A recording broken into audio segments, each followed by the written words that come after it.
Bueno, para iniciar con el capítulo, hablaremos ahora de todo el tema de transporte tubular como tal, ¿sí? Ya abordamos todo el tema de las expansiones, de las contracciones, ya hablamos de las funciones renales, de la tasa de filtración glomerular, del flujo plasmático renal, de la tasa de filtración. Hablamos también de todo lo que tiene que ver con la presión neta de filtración, del fracción de filtración, que sería tasa de filtración glomerular sobre lo que sería el flujo plasmático renal. Ahora vamos a hablar ya como tal de fisiología, especialmente de todo el tema del sistema de túbulos que contiene el propio riñón, específicamente la neurona. Entonces, si iniciamos, tenemos lo que es este esquema, sí, que es un esquema general, que principalmente hace referencia a cómo funciona y las porciones que tiene la nefrona. Entonces iniciamos siempre lo que sería con la arteriola aferente, con el glomérulo y la filtración. Entonces dijimos que en un día se filtran alrededor de 180 litros, normalmente son 125 mililitros por minuto en el caso del hombre y 115 en el caso de la mujer, y aproximadamente los 5.5 litros de gasto cardíaco que se genera normalmente, pues por parte del corazón, van a ser filtrados alrededor de 40 minutos en el día. O sea, cada 40 minutos se filtra toda esa cantidad. Entonces, ¿cómo funciona? Inicia desde lo que es la arteriola aferente, pasa a lo que sería el túbulo contorneado proximal, entra a lo que sería el inicio del asa de Henle, porción descendente fina del asa de Henle, porción ascendente fina del asa de Henle, porción gruesa del asa de Henle, túbulo contorneado distal, porción inicial, porción final. Acá tenemos la porción final. Luego tenemos el túbulo colector y el túbulo colector medular. ¿Listo? Entonces vamos a estar hablando principalmente de cada una de las porciones, es decir, vamos a hablar principalmente de lo que sería el túbulo contorneado proximal, qué se filtra, qué no se filtra, cómo se filtra y por qué se filtra. El asa de Henle, porción descendente, ascendente, es permeable, no es permeable, qué hormonas actúan, qué hormonas no actúan. Entonces esta porción es básicamente la más, digamos, la más complicada o la más extensa, en el sentido de que es mucha información, pero al final, cuando logran comprenderlo todo, van a observar de que es simplemente como diferentes piecitas que deben ir uniendo poco a poco, ¿sí?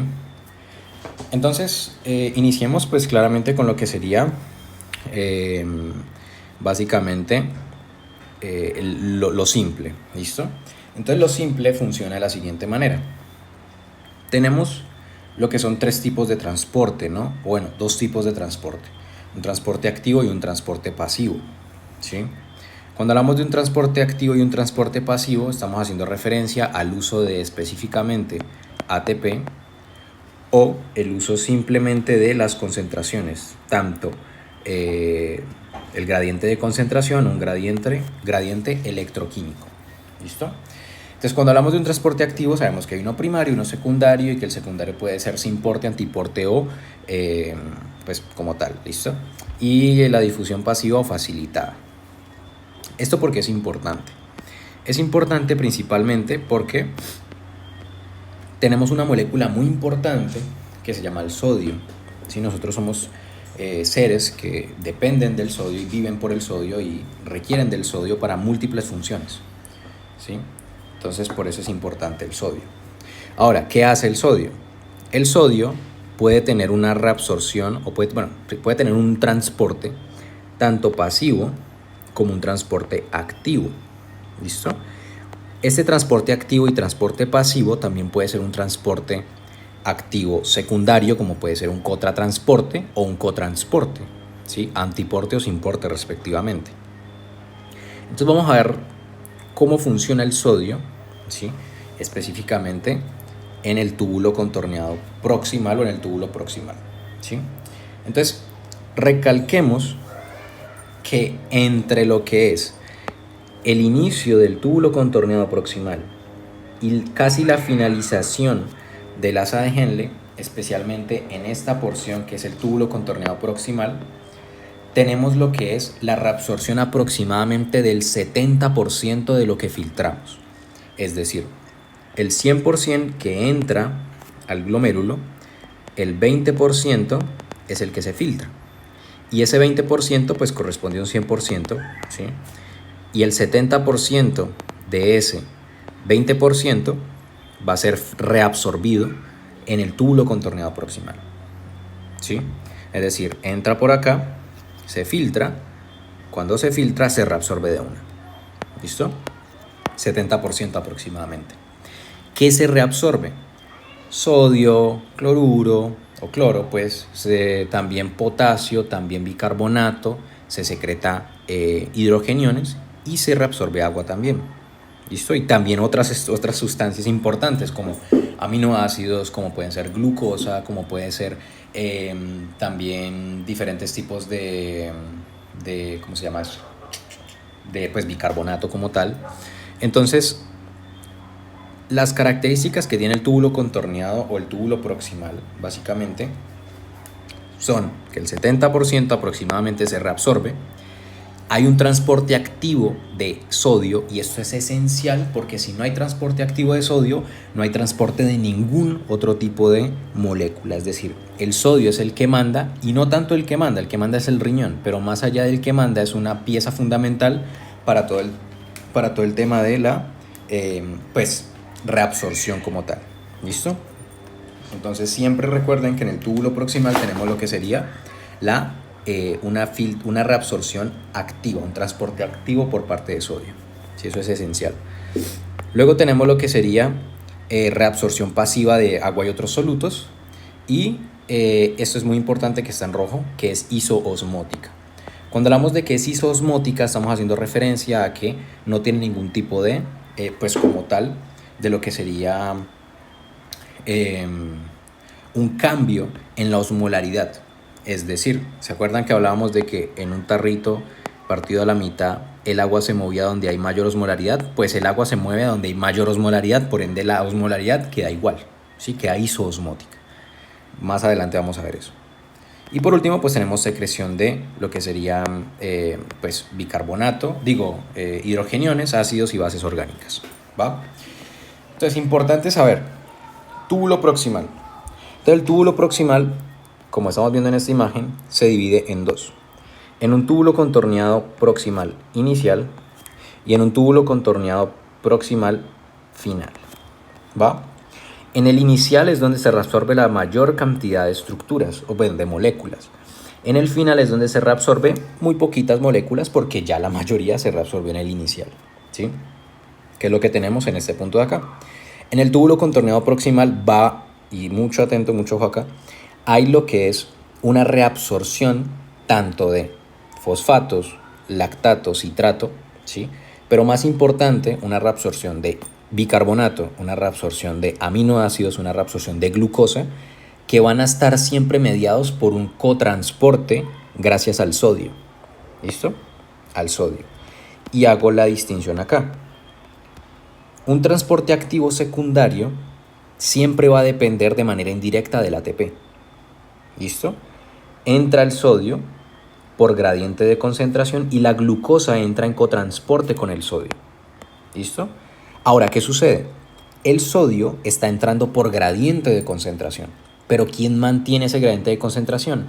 La bomba sodio-potasio ATPase. ¿Sí? Tengan eso en cuenta ahí. Entonces, siempre se mueven por el sodio. Y el sodio, en el túbulo proximal, siempre tiene un transporte activo. ¿Listo? Luego, en lo que es en el túbulo contorneado proximal final, se reabsorbe lo que sería cloruro o NaCl, ¿sí? Pues que ya es como el remanente. Entonces, si hablamos del túbulo proximal, otras características es que habíamos dicho que era isoosmótico, es decir, que el líquido que está en el túbulo es igual tiene la misma osmolaridad al líquido que está en el plasma. Eso quiere decir de que el túbulo proximal, contorneado proximal, es isoosmótico. Y cuando hablamos de isoosmótico es que si tenemos sodio aquí y de repente el sodio se va para acá, el agua que estaba aquí se va a ir para acá. ¿Listo? Por eso cuando hablamos de que el túbulo proximal es isoosmótico, es porque es muy permeable al agua y el agua fluye pues por las uniones estrechas, eso no importa, pero pues que el agua fluye hacia donde vaya el soluto. Donde va la sal, va el agua. ¿Sí? De hecho, si ustedes ponen, yo que sé, hay un experimento muy bacano, que si ustedes pues dejan salecita como pues junta y pegada y echan una gotica, esa vaina pues se va como distribuyendo por la sal porque el agua sigue al soluto. Acá tenemos lo que sería la reabsorción de lo que es el bicarbonato, que habíamos dicho que es una de las 3 moléculas importantes, aparte del lactato, citrato y fosfato, se reabsorbe, ¿sí? Entonces tenemos lo que es la filtración. El bicarbonato en este punto, mediante la anhidrasa carbónica, lo que hace es convertir esto de acá, no me acuerdo el nombre de esta molécula en este momento, cuando damos pH me acordaré, pero pues lo convierte en agua y en CO2, se reabsorbe el agua y el CO2, luego por la anhidrasa carbónica, la enzima, lo vuelve a convertir en bicarbonato y por ende se reabsorbe. ¿Listo? Luego tenemos lo que sería el transporte de sodio. Ya hablamos de que el sodio es un transporte activo y que muchas moléculas, como es el lactato, el citrato, el fosfato, como pueden ser los aminoácidos, la glucosa y también lo que sería el bicarbonato, dependen del sodio. Ahora, ¿el sodio cómo se transporta? Entonces el sodio sabemos que es activo. Por ende, el sodio genera lo que es un papel importante, especialmente la bomba sodio-potasio ATPasa, porque lo que hace es, tenemos la luz tubular que está aquí y tenemos lo que sería el capilar peritubular que se encuentra en esta zona de acá. Cuando hablamos de que pues el gradiente de concentración, acá tenemos poquito sodio, o sea, aquí tenemos poquito sodio, perdón, acá tenemos mucho sodio, acá tenemos poquito sodio y acá tenemos mucho sodio. Por gradiente de concentración el sodio va a tender a entrar, ¿sí? Aquí entra por difusión simple.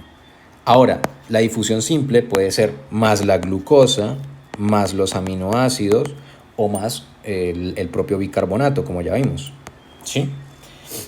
¿Qué va a suceder?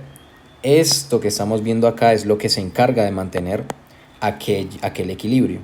¿Por qué? Porque mantiene que dentro de la célula el sodio sea bajo, porque saca el sodio, ¿sí? Bomba sodio-potasio ATPasa, saca el sodio. Y si saca el sodio, ¿qué va a pasar? Lo saca para lo que sería el capilar o para el intersticio de las células para que pues de nuevo se reabsorba. ¿Listo? Entonces, cuando hablamos de que el sodio pues depende de lo que es la bomba sodio-potasio ATPasa, a donde vaya el sodio va el agua, entonces favorece la absorción de agua y a su vez favorece lo que es el arrastre de solutos, como puede ser el calcio y el potasio. ¿Va? Entonces acá tenemos lo que son diferentes ejemplos de cómo funciona la reabsorción de sodio, básicamente,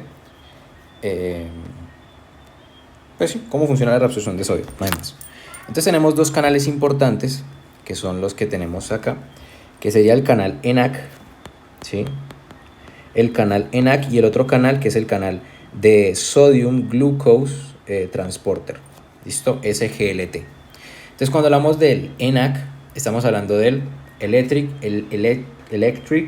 Sodium Channel, y tenemos el SGLT, que es básicamente lo que sería el Sodium Glucose Transporter, ¿va? Entonces primero el sodio que tenemos en el lumen, en la luz del túbulo, pues tenemos mucha concentración de sodio. Por ende, por difusión simple puede pasar, pero también por gradiente electroquímico, ¿sí? Porque tenemos más positivos y acá tenemos más negativos. Entonces por eso es un Electric Sodium Channel, porque permite lo que es la difusión por parte de lo que sería un gradiente electroquímico. La bomba sodio-potasio ATPasa se encarga de mantener ese gradiente electroquímico y también gradiente de concentración para que luego pues, se pueda bombear hacia afuera, especialmente hacia el capilar, y se reabsorbe. Ahora, en el caso del SGLT, que es el Sodium Glucose Transporter, permite lo que es el cotransporte por parte de glucosa y sodio, ¿sí? La misma manera, el sodio entra por gradiente de concentración porque tenemos poco sodio, y la glucosa no puede entrar por gradiente de concentración porque tenemos alta glucosa en la célula. Recuerden que las células pues tienen más glucosa por todas las actividades metabólicas. Por ende, la glucosa no puede entrar porque va en contra de su gradiente. Entonces, ¿qué hace? Pues se aprovecha de manera indirecta de la bomba sodio-potasio ATPasa, que crea un gradiente de concentración para que el sodio esté bajo adentro y esté alto afuera, para que el sodio entre de manera fácil. Entonces, la glucosa observa de que el sodio está entrando fácil, entra la glucosa, la ATPasa bota el sodio y la glucosa por gradiente de concentración pasa de donde hay más a donde hay menos. Y así se reabsorbe la glucosa. Entonces, es un ejemplo. Acá tenemos de nuevo lo que sería el transporte de glucosa por parte del SGLT, el Sodium Glucose Transporter, o también por parte de los intercambiadores de aminoácidos. Entonces tenemos sodio, aminoácidos, glucosa, sodio. Lo mismo, ¿sí? Eso es por cotransporte. Y luego tenemos un cotratransporte, que es especialmente para botar lo que son los hidrogeniones, gracias a un canal que se llama el NHE, que es el sodium de Na, hydrogen o hidrogeniones, exchanger, que es la E, ¿listo? Porque intercambia, es un intercambiador cotratransporte. Entonces básicamente botamos lo que sería, pues esto, hidrogeniones. Metemos sodio, botamos hidrogeniones. Acá tenemos otra imagen de la misma vaina, entonces esto pues no es necesario. Pinocitosis sabemos que es como la célula toma agua.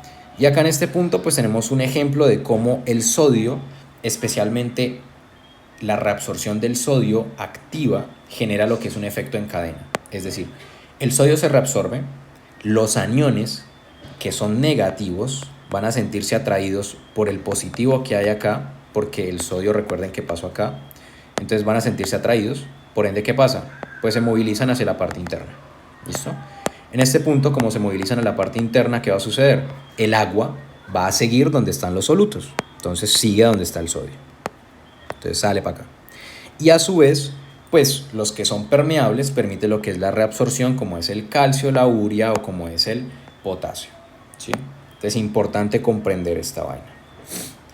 Tenemos la tasa de filtración de glucosa, que cuando hablamos de la tasa de filtración de la carga filtrada de glucosa, que aquí luego la vemos, pues es importante reconocer de que a mayor glucosa en plasma, mayor filtración de la glucosa. Claramente hay un límite, ¿sí? Y el límite se encuentra en este punto. Tenemos un límite que es normal, y cuando tenemos un transporte máximo es cuando ya estamos básicamente en 300 de glucosa, ¿sí? Eso es normal. Cuando ya llegamos, mejor dicho, cuando llegamos a 250 es ya que tenemos un transporte máximo. Entonces en ese punto tenemos lo que es una reabsorción en su máxima expresión. ¿Qué sucede? ¿Qué pasa si yo no tengo un valor normal, sino que tengo más de 250? Bueno, ahí es cuando yo ya empiezo a botar glucosa. Recuerden que la glucosa debe estar entre 70 y 110 decilitro, ¿cómo es? Miligramo por decilitro, creo que es. Entonces, si pasamos a 300 o a 200, mejor dicho, vamos a empezar a botarla. La botamos, ya no la reabsorbemos, sino que la excretamos porque se nos saturan todos los transportadores de glucosa, ¿sí? Los GLUT4, los GLUT2. Y bueno, básicamente eso. Cuando hablamos de carga filtrada estamos haciendo referencia a lo que sería la tasa de filtración glomerular por la concentración plasmática de glucosa. Es decir, todo lo que yo filtro por minuto por la concentración plasmática que yo tenga en la sangre, que va a permitir lo que es esa filtración. Eso me va a permitir definir la carga filtrada. Entonces la carga filtrada, por ejemplo, para un transporte máximo y reabsorción máxima es de 300, ¿sí? Entonces comprender eso. Acá tenemos lo que sería, de nuevo, otras estructuras que tienen lo que es una secreción en el túbulo proximal, o sea, que se botan, como pueden ser aniones y cationes. Aniones, ya vimos, pues pueden ser oxaloacetatos, como pueden ser también aniones orgánicos, o como pueden ser cationes, ¿sí? Todas las drogas, normalmente, todas las drogas son eliminadas, ¿listo? Todas las drogas son eliminadas. Entonces tenemos lo que serían muchos productos finales de metabolismo, también se secretan numerosos compuestos orgánicos exógenos como drogas, como es la penicilina. En el túbulo proximal, recuerden, en el túbulo proximal es donde mayormente se secretan las moléculas. Entonces vamos a ver cómo se secretan esos aniones orgánicos. Ya vimos cómo se secretaban básicamente pues cómo se reabsorbía, mejor dicho, la glucosa, cómo se reabsorbía el sodio, cómo se reabsorbía el cloruro, pues de manera indirecta, cómo se reabsorbía algunos aminoácidos. Ahora vamos a ver cómo se secretan los aniones orgánicos y ya vimos cómo se secretaba los hidrogeniones mediante el transportador NHE, que sería el Sodium y Hydrogen Exchanger. ¿Sí? Eso ya lo vimos más anterior, posteriormente. Principalmente tenemos lo que sería una secuencia. ¿Listo? Esta secuenciación está haciendo referencia básicamente a que la bomba sodio-potasio ATPasa permite mantener en mayor cantidad el sodio afuera. ¿Listo? Eso de ley. O sea que tenemos más sodio en este punto. Tenemos sodio acá y tenemos sodio acá en mayor cantidad. ¿Va? Sodio bajo dentro. ¿Qué me permite esto? Me permite, ya vimos, la reabsorción de glucosa, la reabsorción de bicarbonato y demás otras estructuras, pero también me permite la secreción de diferentes diferentes moléculas, como pueden ser los aniones orgánicos. Entonces, los aniones orgánicos van a ser secretados mediante una vía por un transportador que se llama el NADC. ¿Listo? El NA-dicarboxilato. Entonces, el Na va a estar, o sea, el sodio va a estar acumulado en el intersticio o en la luz del túbulo. Por ende, va a haber un cotransporte que va a permitir transportar diferentes tipos de dicarboxilatos, como pueden ser el alfa-ketoglutarato. Entonces, el alfa-ketoglutarato va a entrar. ¿Listo? Entra el alfa-ketoglutarato. El alfa-ketoglutarato, cuando entra, sabemos que es importante, pues porque el alfa-ketoglutarato puede convertirse en glutamato, si mal no recuerdo, o en glutamina, no me acuerdo ya, pero pues que es esencial para también todo el tema de la conversión de glutamina a glutamato para permitir lo que es el ciclo pues de los aminoácidos y de la urea y todo eso. Entonces el sodio acumulado afuera va mediante un cotransporte por NADC, que sería el sodio dicarboxilato, permite entrar lo que sería alfa-ketoglutarato. Entonces el alfa-ketoglutarato entra tanto desde la luz como desde el intersticio. Tengo mucho alfa-ketoglutarato dentro. Si yo tengo mucho adentro, por gradiente de concentración, lo que va a hacer es salir mediante un transportador que se llama el transportador de aniones orgánicos, o el OAT. Va a permitir lo que es un cotratransporte. Es decir, si yo tengo mucho alfa-ketoglutarato dentro, lo que voy a hacer es sacarlo, pero voy a permitir que entre aniones orgánicos. ¿Y esos aniones orgánicos de dónde salen? Del intersticio, o sea, del capilar. Entonces el anión orgánico se mete acá, se concentran muchos aniones orgánicos y salen a lo que es la luz del túbulo. ¿Va? Entonces, para recordar, importante, tenemos diferentes transportadores como el ENAC, ¿sí? Como el Sodium Glucose Transporter, como el NHE, que es el Sodium Hydrogen Exchanger. Y para secretar, estos son para reabsorber, estos son para secretar, vamos a utilizar estos secreto-hidrogeniones, vamos a usar lo que sería la bomba sodio-potasio ATPasa, pero también vamos a usar el NADC de dicarboxilato para reabsorber lo que sería alfa-cetoglutarato, y también lo que sería el otro intercambiador, que sería el transportador de aniones orgánicos, que va a permitir lo que es la salida del alfa-cetoglutarato para permitir la entrada de los aniones orgánicos para que se acumulen dentro y luego puedan salir por otro tipo de transportador de aniones orgánicos para reabsorber dicarboxilato, que es lo que tenemos acá. ¿Listo? Importante es que el transportador de aniones orgánicos del 1 al 3, o sea 1, 2 y 3, van a estar expresados hacia la parte de lo que sería la membrana basal, ¿sí? Y en el caso del 4 va a estar hacia lo que es la membrana apical, creo que le llaman, o hacia la luz. ¿Listo? De hecho acá está. Sí, en las vasolaterales de la membrana basal. Y eso básicamente sería túbulo proximal. Entonces, datos importantes del túbulo proximal: se secretan la mayoría de medicamentos, hay lo que es básicamente una reabsorción del 70% de cosas, sea de solutos de solvente como el agua. Hay un transporte activo del sodio y que se divide en dos, el túbulo proximal, en uno inicial y en uno final, siendo el inicial el más importante porque es donde se reabsorbe la mayoría de cosas. Eso es importante. Es permeable al agua y es isoosmótico. ¿Listo? Ahora vamos a lo que sería el asa de Henle. Entonces el asa de Henle habíamos dicho que tiene dos porciones. O si tiene dos porciones y estas dos porciones tienen unas estructuras celulares variables. Cuando hablamos de variables estamos haciendo referencia a que el túbulo contorneado proximal, perdón, el asa de Henle, porción descendente y porción ascendente van a tener una porción fina. ¿Listo? Entonces tenemos lo que sería una porción descendente, que es esta que estamos viendo acá, que como estamos viendo es delgada comparado con esta de acá. Entonces estamos haciendo referencia a que es delgada y a que es fina. Cuando hablamos de fina y delgada, debemos comprender de que esta vaina no es porque sí y ya, sino que cuestionemos la situación. Y es principalmente cuando hablamos de delgada y de fina, que estamos hablando esencialmente de la composición celular de esa porción del túbulo. Entonces, si mi asa de Henle es delgada, es porque las células per se son delgadas. Y si las células son delgadas es porque tienen menos organelas, en este caso menos mitocondrias.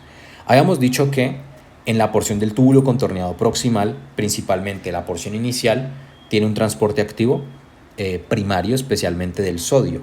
Si comparamos estas dos estructuras, ¿cuál es más grueso? Pues esta de acá.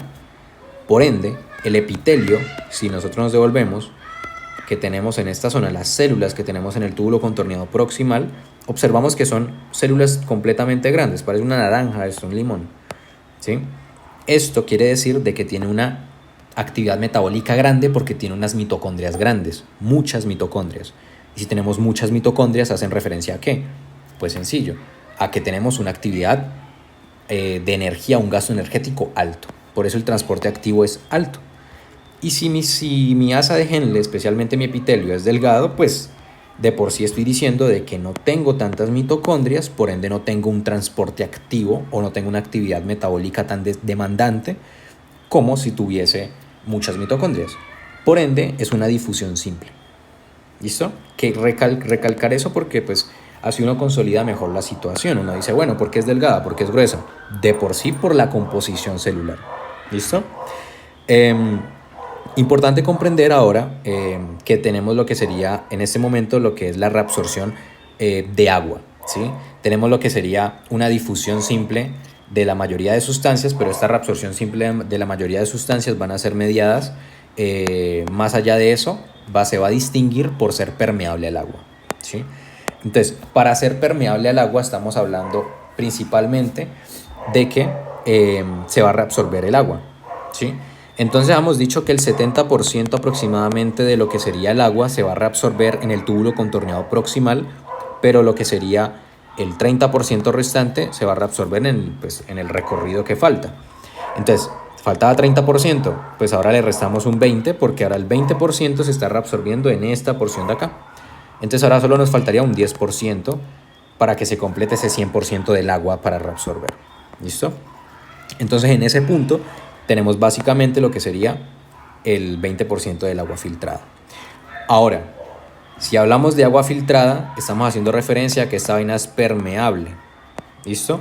Y si estamos hablando de la otra porción, pues vamos a hablar de que es una porción que no es permeable. Entonces, si estamos hablando de la porción ascendente, especialmente la porción gruesa, vamos a hacer referencia a que tenemos lo que sería una característica importante, y es lo que se marca acá. Habíamos dicho que en el túbulo contorneado proximal es isoosmótico el líquido. Aquí también es isoosmótico el líquido en la luz del túbulo. En este punto tenemos un líquido hipotónico o hiposmótico. ¿Por qué? Porque vamos a generar un cambio en ese nivel de osmolaridad o en ese equilibrio de osmolaridad. Ahora, ¿cuál es el equilibrio? Dijimos que osmolaridad es igual a soluto sobre solvente. Si yo quiero que mi osmolaridad sea baja, o sea hipoosmolar, debo quitar soluto.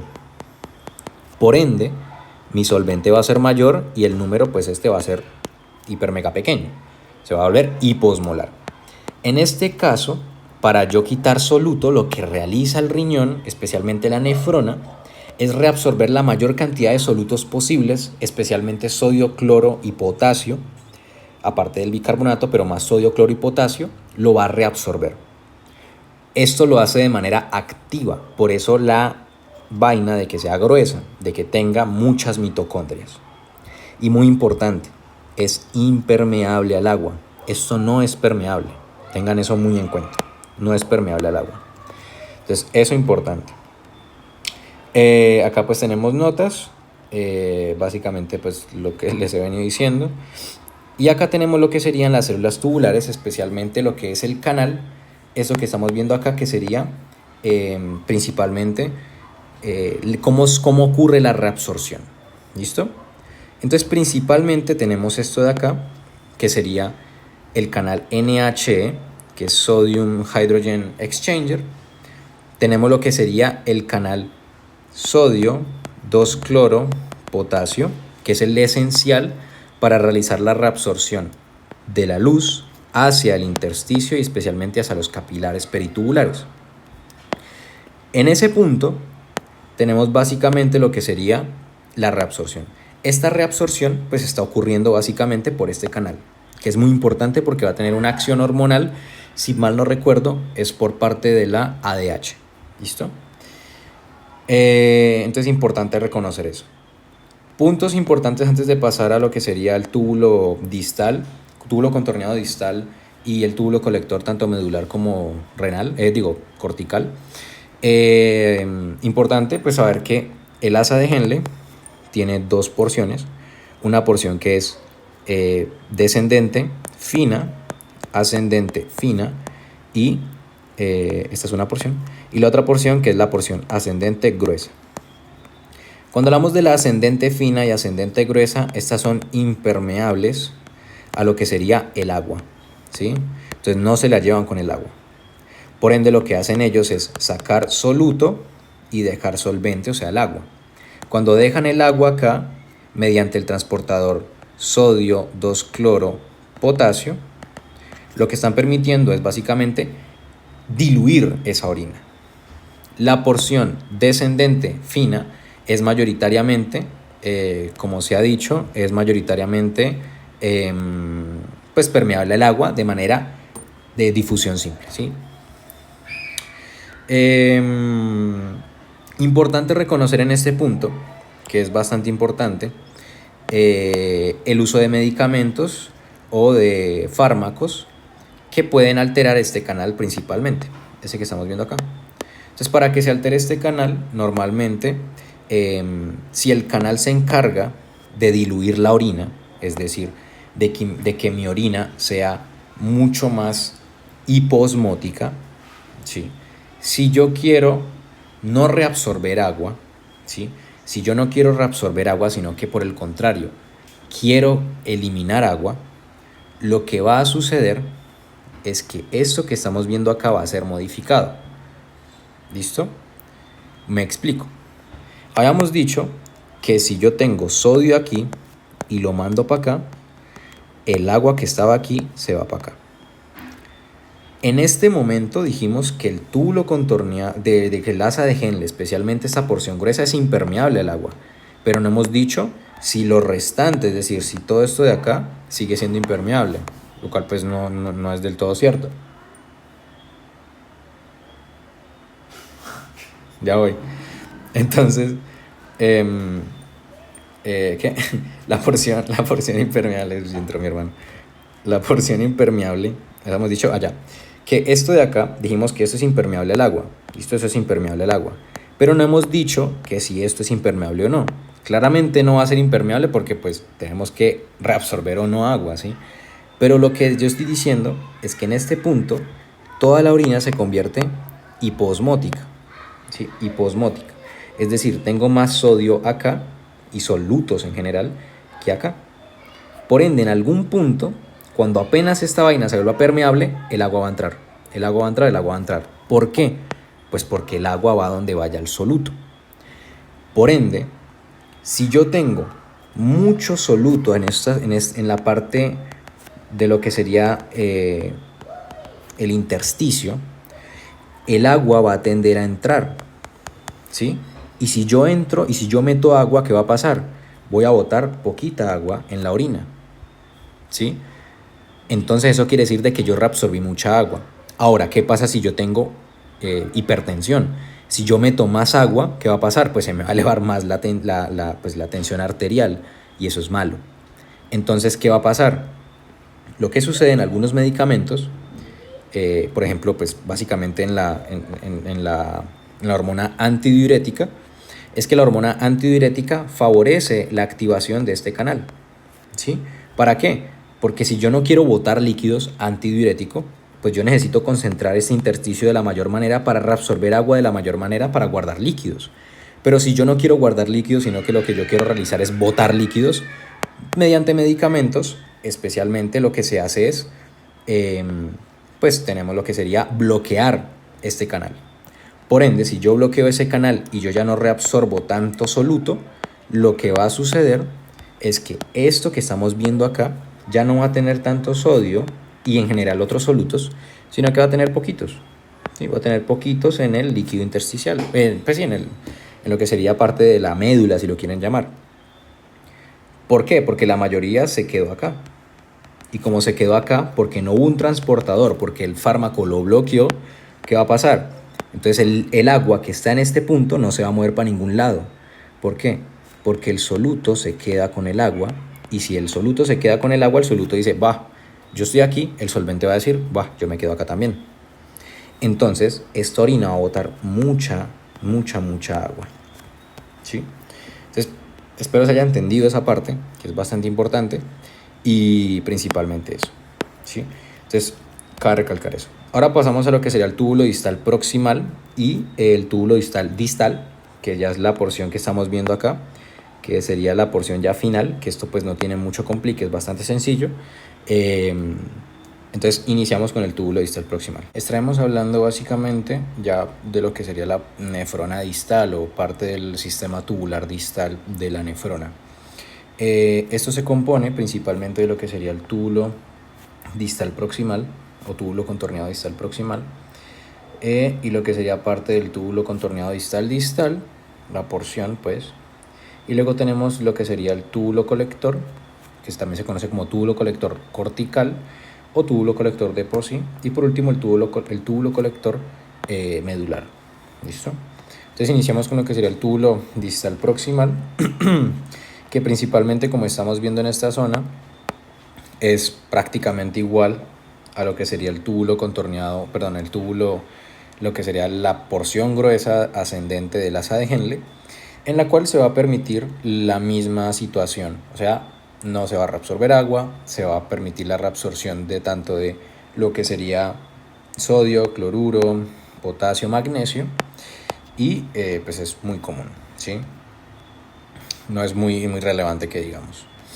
Esto acá no importa. Luego tenemos lo que sería el túbulo distal, porción distal, y el túbulo colector.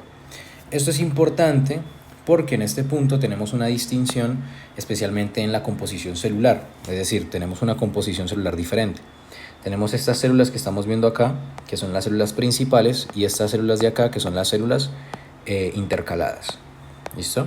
Cuando hablamos de las células principales, debemos recordar que las células principales son aquellas que van a estar principalmente, valga la redundancia, en lo que sería la reabsorción de sodio y la secreción de potasio. ¿Va? Por eso estamos viendo en este punto que se reabsorbe gran parte del sodio y se elimina gran parte de potasio. Luego tenemos lo que sería las células intercaladas. Cuando hablamos de células intercaladas, estamos hablando a que se intercambia un poco más ese sistema, es decir, ya no se va a botar potasio, sino que ahora el potasio se va a reabsorber junto con el bicarbonato. Por eso en este punto tenemos lo que sería bicarbonato y potasio, ¿sí? Mientras botamos a su vez lo que sería hidrogeniones. Esto es hablando específicamente de los solutos. Ahora, por parte del solvente, no habíamos visto desde el inicio de esta porción del asa de Henle hasta lo que sería el túbulo contorneado, túbulo contorneado distal proximal, no habíamos visto ningún tipo de reabsorción de agua, es decir, el agua no se reabsorbía en esta zona. Pero ahora en el túbulo distal y en el túbulo colector cortical estamos observando lo que sería una reabsorción posible, y digo posible porque no es una condición necesaria o no es algo obligatorio que suceda, solamente puede suceder, de agua. ¿Listo?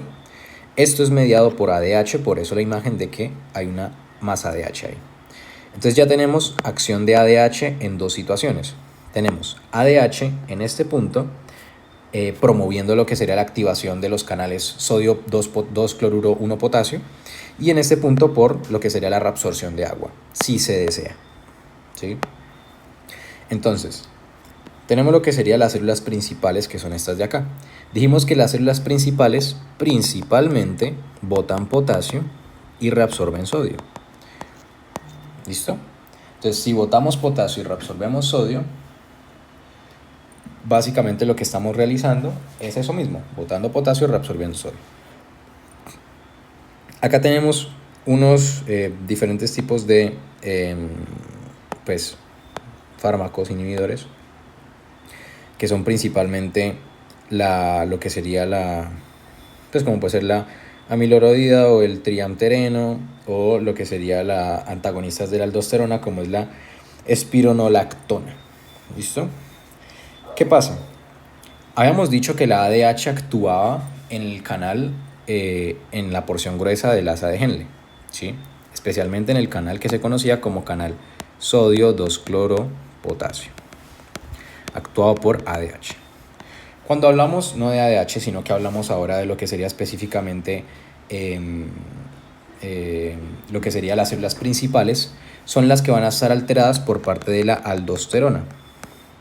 Entonces la aldosterona es la que se encarga principalmente de lo que es la regulación, especialmente de la reabsorción de sodio. ¿Listo? Entonces la aldosterona, que reabsorbe sodio, va a estar actuando en lo que sería el túbulo distal específicamente, y túbulo colector, más que todo túbulo distal y túbulo colector, en las células principales, promoviendo la función de la bomba sodio-potasio ATPase. ¿Listo? Y si la bomba sodio-potasio ATPase, que es activada o estimulada por parte de la aldosterona, pues lo que va a suceder es que va a permitir lo que es un gradiente de concentración, o mantener un gradiente de concentración, para que el sodio intracelular esté bajo y así pueda reabsorberse de manera pasiva lo que sería el sodio, pues entre comillas pasiva, ¿sí? En difusión. Entonces principalmente eso. Luego, si estamos hablando de lo que serían las células, las otras células, que son las células básicamente células como tal, las células medulares, intercaladas, básicamente lo que está sucediendo en las intercaladas es que se va, pues como se dicen intercaladas, porque están al revés, ¿sí? Como están al revés, no van a botar potasio, sino que van a reabsorber potasio y van a reabsorber bicarbonato, y van a botar lo que sería hidrogeniones. Entonces acá tenemos lo que sería el túbulo colector medular, que en el túbulo colector medular principalmente lo que estamos observando es básicamente lo que sería lo mismo, ¿sí? Solo que en este punto, y es el único punto, junto con lo que sería el túbulo contorneado proximal, que es donde se reabsorbe la urea. ¿Listo? La urea se reabsorbe principalmente en el túbulo contorneado proximal y en el túbulo colector medular. De nuevo, lo mismo, se reabsorbe sodio, cloro, se reabsorbe agua por ADH y se reabsorbe la urea y bicarbonato, principalmente la urea. ¿Listo? Entonces, básicamente pues tenemos lo que sería esto en orden de resumen, y pues tenemos lo que serían factores que influencian la reabsorción capilar peritubular, que pues básicamente habla de lo mismo, y pues nada, tenemos diferentes tipos de factores de reabsorción, y que pues no todo es perfecto, ¿sí? O sea, no todo ocurre de manera perfecta, ideal, que se reabsorbe y no se reabsorbe, ¿sí? Pueden haber algo llamado la retrodifusión, que es cuando se pierden, esa difusión simple pues se pierde por X o Y razón y pues no ocurre de manera tan ideal como describen los libros. Entonces, para realizar una especie de repaso final, básicamente tenemos lo que sería esta nefrona. Entonces tenemos lo que sería esta porción, que es el túbulo contorneado proximal, es permeable al agua, se realiza el transporte activo y se reabsorbe urea. En esta porción es permeable al agua, se reabsorbe sodio de manera pasiva, ¿listo? Y no es permeable a la urea. Esta porción ascendente gruesa no es permeable al agua, hay transporte activo de muchos solutos, no se reabsorbe urea.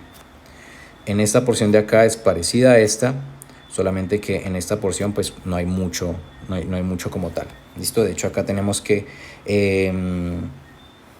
pues no tenemos como tal una reabsorción tan diferente. Luego tenemos lo que sería el túbulo contorneado distal y el túbulo colector medular, que básicamente tiene acción tanto de la aldosterona, especialmente en las células principales que van a botar potasio, y también tenemos lo que es una acción de las células intercaladas que van a reabsorber potasio. ¿Listo?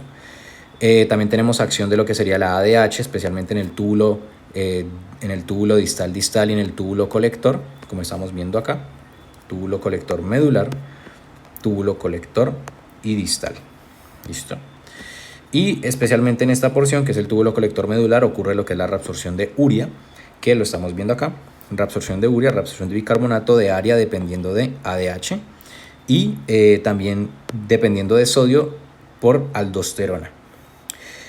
Y la secreción, pues básicamente ya la vemos por las células principales y finalizaríamos lo que sería el transporte tubular como tal. Recuerden que estamos en procesos de aprendizaje. Esto básicamente no es algo súper, hiper, mega formal ni súper, mega preparado. ¿Sí? Uno se está preparando para parciales. Entonces simplemente grabo los videos como para que las personas, especialmente pues de la universidad, puedan, digamos, recurrir a ellos en caso de que tengan dudas o quieran preparar clase o no les queda claro algún tema, ¿sí? Recuerden pues que pueden dejar sus sugerencias, correcciones, comentarios pues ahí abajo en los comentarios, y cualquier tipo de corrección se realizará en la descripción, y si no pues se bajará el video y se realizará de nuevo. En el siguiente video ya estaríamos hablando básicamente de temas mucho más suaves. Este era el más denso y básicamente hablamos de lo que sería dilución de la orina, o sea, el sistema contracorriente, que no es tan complicado. También hablaríamos de lo que sería el sistema de regulación como tal y pH.